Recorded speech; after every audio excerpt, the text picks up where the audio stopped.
మనకు తెలుసు వెనిజులా 1999 వరకు కూడా ప్రజాస్వామ్యబద్ధంగా నడిచింది. ఆ తర్వాత హ్యూగో చావెజ్ వచ్చి అథారిటేరియన్ రిజిమ్ తీసుకొచ్చాడన్నమాట. అప్పటి నుంచి కూడా ఈవిడ పోరాటం ఉధృతం అయిపోయింది. వెనిజులాలో ఆర్థిక అసమానతలు విపరీతంగా పెరిగిపోయాయి. వెనిజులాలో ట్రాన్స్ఫర్మేషన్ కోసం ఈవిడ విపరీతమైన కృషి చేసింది.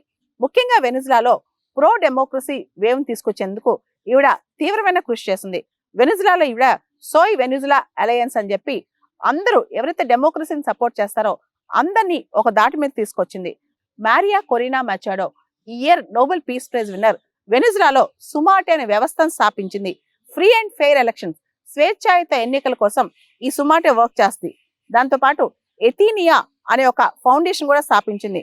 ముఖ్యంగా స్ట్రీట్ చిల్డ్రన్ కోసం ఈ ఎథీనియా పనిచేస్తుంది అనమాట. మారియా కొరీనా మచాడో వెనిజులా దేశంలో ప్రజాస్వామ్యాన్ని పునరుద్ధరించడానికి చాలా కృషి చేసింది. చాలా యాక్టివిజం కూడా చేసింది. దాంతో ఈవిడ పైన బ్యాన్ విధించారు. 15 సంవత్సరాల పాటు ఈవిడ ఏ పబ్లిక్ ఆఫీస్ హోల్డ్ చేయకూడదని చెప్పి ఈవిడ పైన నిషేధం విధించారు.